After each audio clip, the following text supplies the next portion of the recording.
no a la guerra, no a la guerra, guerra, no a la guerra, no a la... La élite rusa se está preparando para un Kremlin post-Putin, mientras también busca formas de escapar de Rusia durante la guerra actual. Debemos enfrentarnos a los oligarcas aquí y perseguir su dinero. Hay protestas silenciosas en las calles porque la acción abierta es demasiado arriesgada. La inflación está aumentando en los hogares y las facturas de comestibles suben un poco cada semana. Entre la élite, los planes de escape y los escritorios de trabajo post-Putin se están multiplicando y las reuniones cerradas se están alargando cada vez más. Ahora los jets privados ya no vuelan de Moscú hacia Occidente, sino más frecuentemente hacia refugios seguros fuera de Occidente. Hay fluctuaciones en el valor de las casas de verano fuera de la ciudad, ya que algunos se están convirtiendo a efectivo y otros están fortificando sus refugios. Una nueva clínica en los Alpes, una instalación tranquila en el Mar Negro, apodada Casa de Huéspedes, una oficina de servicios en Dubái. No romanticemos nada de esto. Estos son solo signos, reflejos, preparativos, pero todos convergen en una sola frase. El sistema no ha descartado la posibilidad de un después. Y a medida que esa posibilidad crece, cosas que antes se susurraban, ahora se dicen en voz alta a plena luz del día. Ahora hay dos planes bajo el mismo techo. ¿Cómo sobrevivo hoy y cómo me mantengo a flote mañana? Algunos oligarcas mantienen sus rostros ocultos, mientras que otros miran demasiado de cerca a la cámara. Ambos están diciendo lo mismo. La incertidumbre está creciendo. En los pasillos del Kremlin hay otro tipo de pánico. La cadena de mando está gritando más fuerte. Las notas se escriben de manera más concisa y menos manos están dispuestas a correr riesgos. Cuando las noticias agotadoras del frente se encuentran con los fríos números del mercado en la misma mesa, todos murmuran en silencio la misma pregunta: ¿qué pasará después? Algunos lo descartan con un "pasaremos el día", otros se preparan con un "algún día". Ahora Putin está en modo pánico porque el adelanto del colapso soviético se está desarrollando. Desde afuera, las paredes parecen sólidas, pero dentro pequeños umbrales se acumulan detrás de las puertas. Las voces de crítica en el gobierno minoritario se hacen más fuertes cada día. Entonces, ¿quién es el gobierno de la minoría? En la etimología rusa, el término se utiliza para los oligarcas rusos. El concepto sobrevivió hasta el gobierno de Vladimir Putin. El uso popular del término se ha expandido para referirse a casi cualquier ruso con una riqueza significativa. Cuando Vladimir Putin llegó al poder en el año 2000, el mundo exterior veía a los rusos conocidos como oligarcas, como hombres que se habían convertido casi en gobernantes en la sombra con su enorme riqueza, que habían acumulado de manera despiadada. Pero es cuestionable cuánta influencia política tienen los ultra ricos de Rusia. Solo unas horas después de que Putin enviara tropas a Ucrania en febrero de 2022, una reunión televisada en el Kremlin con destacados industriales y empresarios mostró cómo habían cambiado las dinámicas. Putin les dijo que no tenía otra opción más que invadir. Aunque los empresarios ricos esperaban graves consecuencias para sus fortunas por la guerra, tuvieron que aceptarlo porque el poder no era de ellos, sino del líder ruso. Ahora vemos señales de que la balanza está cambiando. Los oligarcas rusos, que al principio de la guerra aceptaron todo en silencio, han llegado ahora a la etapa de rebelión.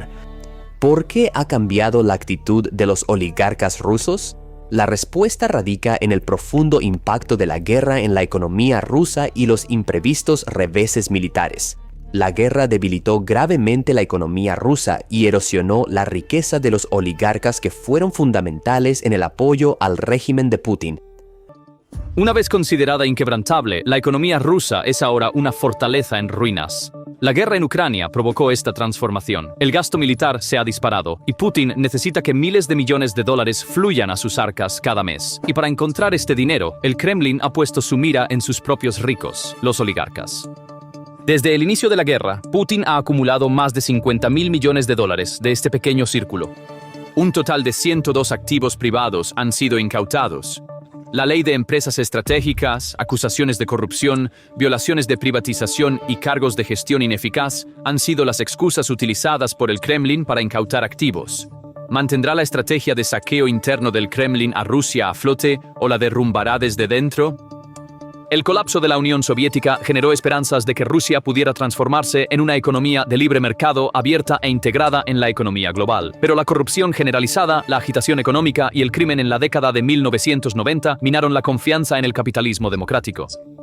Cuando Vladimir Putin cruzó las pesadas puertas del Kremlin a principios de los años 2000, el país estaba literalmente. Una nueva clase de oligarcas nació durante este periodo.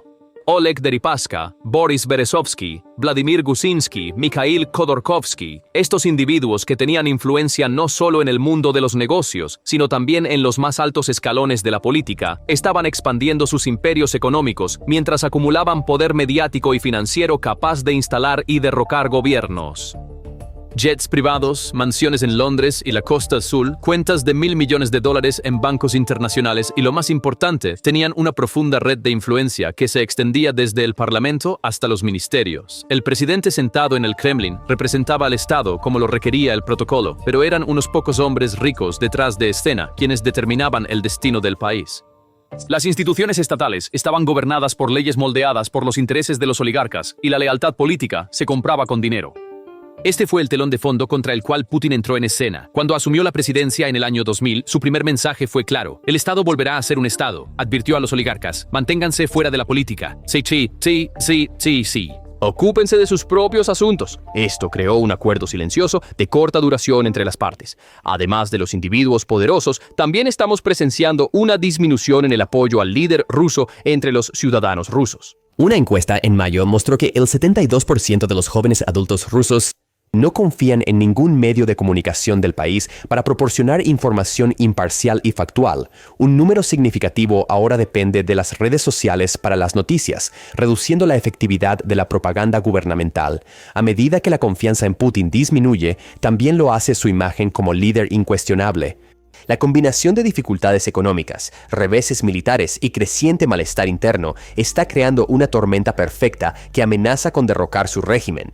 Las élites empresariales y los líderes mercenarios, que antes eran pilares de su apoyo, ahora están reevaluando sus posiciones. Proteger sus intereses personales pronto podría volverse más importante que la lealtad a Putin. Aunque hablar de un golpe de Estado sigue siendo especulación, las condiciones que podrían precipitar tal evento se están volviendo más evidentes. La combinación de oligarcas insatisfechos, líderes militares desilusionados y una población que ya no está aislada de los efectos de la guerra presenta un desafío formidable a la autoridad de Putin. Pero ¿es Vladimir Putin consciente del peligro inminente? Los informes sugieren que Putin es muy consciente de su posición precaria. Según se informa, ha redirigido sus defensas aéreas en el frente ucraniano para proteger el Kremlin y su residencia personal en Sochi. Esto indica una creciente preocupación por su propia seguridad y la seguridad de su círculo íntimo. Pero ¿puede caer el régimen de Putin?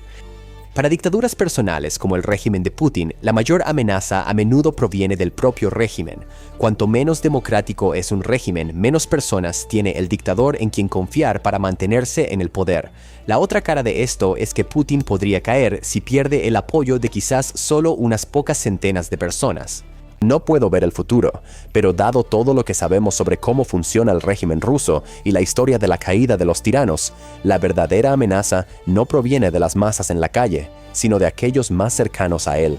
¿Cuál sería el escenario más favorable para la transición de poder en Rusia? Y en términos de posibilidades, ¿es posible una transición pacífica de poder o la democratización? Tenemos que distinguir entre el escenario más probable y el escenario más deseable.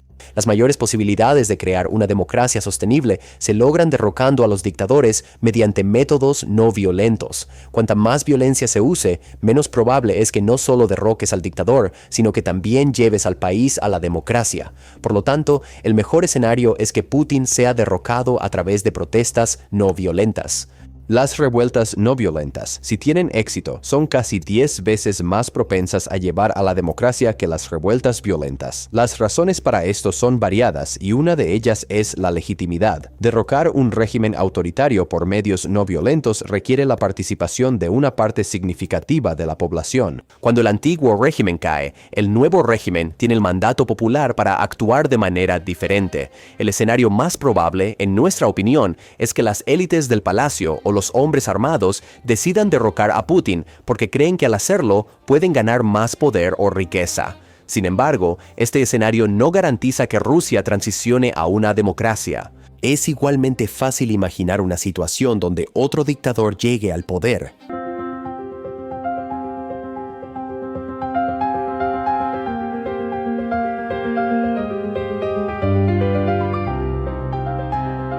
Mientras los oligarcas no cruzaran las líneas rojas trazadas por el Kremlin, podían proteger su riqueza y seguir creciendo a la sombra del Estado. A cambio, Putin les proporcionó protección legal y un entorno empresarial estable, y la economía del país creció de manera constante, en parte debido a los altos precios del petróleo. El líder ruso vio cómo la economía creció de $200.000 millones en 1999 a $1.8 billones en 2008. Según los datos del Fondo Monetario Internacional, la economía alcanzó $2.3 billones entre 2008 y 2022. Pero este equilibrio era frágil y se resquebrajó a la primera oportunidad. A medida que Putin reconstruyó el Estado alrededor de su propia autoridad, comenzó a ver estos centros de poder paralelos como una amenaza. El conflicto sobre el gigante petrolero, Yukos, liderado por Mikhail Khodorkovsky, marcó el comienzo de la guerra invisible entre el Kremlin y los oligarcas. Cuando Khodorkovsky comenzó a pedir reformas políticas, su empresa valorada en $1.000 millones fue confiscada y él fue enviado a una prisión en Siberia. Esto fue un mensaje claro para los demás. La política era el monopolio del Kremlin. Desde ese día, o se mostraría lealtad absoluta a Putin, o todo el imperio colapsaría de la noche a la mañana. Boris Berezovsky también perdió su reino por no mostrar lealtad. Berezovsky fue uno de los empresarios más poderosos de la década de 1990. Era un académico con formación en matemáticas, pero hizo su fortuna en el capitalismo salvaje que surgió tras el colapso de la Unión Soviética. Construyó una red que abarcaba desde la industria automotriz hasta gigantes del petróleo, aerolíneas y emporios mediáticos. Su influencia no se limitaba al ámbito económico, también ejercía un poder político significativo hasta el punto de tener la capacidad de decidir quién se sentaría en el Kremlin. Fue una de las figuras más influyentes detrás del ascenso al poder de Putin en el año 2000. A través de sus canales de televisión y periódicos, moldeó la opinión pública y dirigió el ambiente preelectoral a favor de Putin. Esta colaboración fue inicialmente beneficiosa para ambas partes. Berezovsky aumentó su fortuna como un oligarca que no chocaba con el Estado y gozaba de la aprobación del Kremlin, mientras que Putin proyectaba una imagen de líder fuerte con el apoyo de la comunidad empresarial detrás de él. Pero el momento en que el equilibrio de poder cambió, llegó rápidamente. Cuando Berezovsky comenzó a criticar las políticas del Kremlin, particularmente en relación con la guerra chechena y la libertad de prensa, la tolerancia de Putin disminuyó repentinamente. El Estado apuntó a su mayor poder, los medios de comunicación. El canal de televisión ORT, que él controlaba, pasó a estar bajo control estatal mediante presión y maniobras legales. Sus compañías petroleras y otras inversiones fueron entonces rodeadas por investigaciones fiscales y demandas. En 2001, Berezovsky, una vez uno de los aliados más poderosos del Kremlin, fue rápidamente declarado enemigo. Huyó a Londres, dejando atrás una parte significativa de su fortuna. Se emitió una orden de arresto contra él en Rusia, fue juzgado en ausencia, pasó sus años en el exilio realizando campañas políticas contra Rusia, presentando demandas en tribunales internacionales y tratando de mantener su menguante influencia. En 2013, fue encontrado muerto en el baño de su mansión en Inglaterra. Los informes oficiales apuntaron a un suicidio, pero sus asociados cercanos y algunos investigadores afirmaron que podría haber un mensaje político detrás del incidente. Así, Berezovsky pasó a la historia como tanto un ganador como uno de los perdedores más dramáticos de las turbulentas y despiadadas luchas de poder de la década de 1990. ¿Cuáles son las probabilidades de que las élites rusas no prefieran tener un poder centralizado en el futuro e incluso apoyen el Estado de Derecho para no estar en peligro constante como todos los demás, como en los regímenes dictatoriales? La sucesión es algo en lo que las dictaduras son increíblemente malas. Las democracias como el Reino Unido, Alemania o Francia son extremadamente buenas organizando la sucesión porque cuando un líder es removido, otro toma su lugar y usualmente el proceso es fluido, e incluso si no lo es, hay instituciones para manejar disputas entre diferentes partidos. Pero en dictaduras personales como Rusia no hay nada de eso, porque no hay instituciones funcionando y Putin no tiene interés en construir un sucesor potencial. Tan pronto como construyes un sucesor potencial, creas un centro de poder diferente y eso puede convertirse en un riesgo. Este no es un problema nuevo, ha existido a lo largo de la historia. Incluso los monarcas en la Edad Media luchaban con cómo organizar la sucesión de manera efectiva. Cuando observas a las élites del régimen alrededor de estos dictadores o reyes, su preocupación a menudo no es por una persona en particular, sino por la existencia continua del sistema en sí. Es el sistema el que les da poder y oportunidades de enriquecimiento. Si Putin muere de un ataque al corazón mañana, el escenario más probable es que las élites del régimen intenten unirse en torno a una nueva figura que continúe gobernando el régimen. El escenario de pesadilla, por supuesto, sería un colapso total que llevaría a una caída libre, donde las cosas podrían escalar hasta el punto de una guerra civil. Creo que mucho depende de cómo Putin deje el cargo. Existe una teoría que dice que si a los dictadores se les permite morir por causas naturales, generalmente significa que las élites del régimen ya han identificado a alguien que podría ser un candidato de consenso.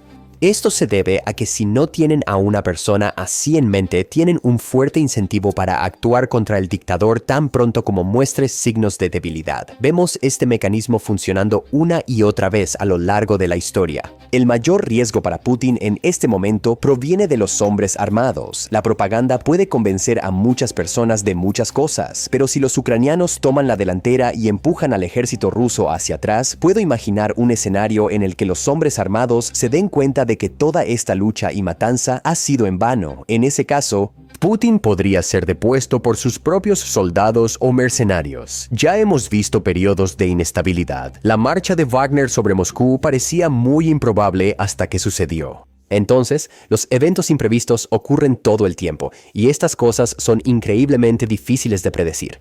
Otro escenario que podría causar serios problemas a Putin es si sufre problemas de salud.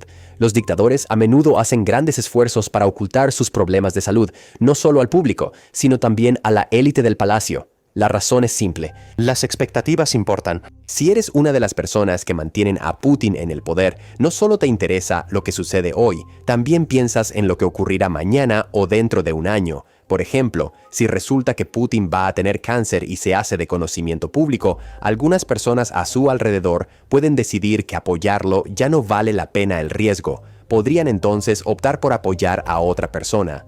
¿Qué pueden hacer las personas comunes o la sociedad civil para cambiar el equilibrio de poder, para influir en el estado de ánimo de las élites? A decir verdad, la influencia de los rusos comunes está severamente limitada, y esto, por supuesto, no es una coincidencia, porque el gobierno ruso ha dedicado mucho tiempo y recursos a tratar de reducir la amenaza de la calle. Normalmente podrías tener un escenario donde la sociedad civil se moviliza y saca a la gente a las calles. A medida que los números crecen, el régimen se ve obligado a tomar una decisión, o deja que las protestas continúen o las trata con dureza. Si un dictador permite que las protestas continúen, muestra al público que es débil y no puede controlar el país, lo cual es un mal resultado para él. Pero si decide usar la violencia y disparar a los manifestantes, corre el riesgo de una reacción negativa. Esto podría llevar a una división en el régimen, y ves esto una y otra vez. Hay todas estas personas en las calles. Cuando el régimen se ve obligado a disparar para mostrar su fuerza, algunos dentro del régimen pueden negarse a cumplir. Tal vez los soldados se nieguen a obedecer órdenes o los policías se nieguen a golpear a mujeres, o tal vez alguien en el palacio diga, mira, no voy a cumplir. Pero el problema en la Rusia de hoy es que incluso llegar al punto de movilizar a un gran número de personas para protestar en las calles es extremadamente difícil porque los riesgos de protestar son tan altos que muy pocos están dispuestos a correr el riesgo. Y, por supuesto, esto es completamente comprensible. Parece que a pesar de la guerra, Rusia todavía depende de tecnócratas para gestionar tanto la guerra como la economía, al menos en el sector económico. ¿Qué puedes decir sobre el papel de los tecnócratas en el poder? Es importante entender que la incompetencia es una característica fundamental de las dictaduras. Los dictadores priorizan la preservación del poder por encima de todo y para mantenerse en el poder solo necesitan complacer a un pequeño número de personas. Esto los lleva a promover a personas que juegan bien el juego. Las personas que tienen éxito en estos sistemas son aquellas que no le darán malas noticias al dictador. En cambio, intentan convencerlo de que todo va según el plan. Por ejemplo, que Ucrania será conquistada en 3 días. Obviamente, ser bueno en seguir estas reglas no está necesariamente asociado con la competencia, pero lo que ves en Rusia con estos tecnócratas es algo a lo que una dictadura casi nunca está acostumbrada. El reconocimiento de que ciertas áreas son tan importantes que no pueden ser manejadas por lacayos, que solo intentan mantenerse cerca del poder. Necesitan ser dirigidas por personas que realmente saben lo que están haciendo, porque si pones a alguien incompetente a cargo de estas áreas, el peligro puede ser muy real. En resumen, ahora mismo vemos el periodo posterior a la Guerra Fría como un fracaso de la democracia, pero quizás dentro de 100 años miraremos atrás y veremos que, aunque fue un periodo turbulento, no fue una transición suave de la Unión Soviética a la democracia debido a Putin. Sin embargo, este periodo puede verse como la siembra de las semillas para una democracia sostenible al final. Entonces, ¿qué piensas sobre este tema? Agradeceríamos que lo indicaras en los comentarios. En los comentarios.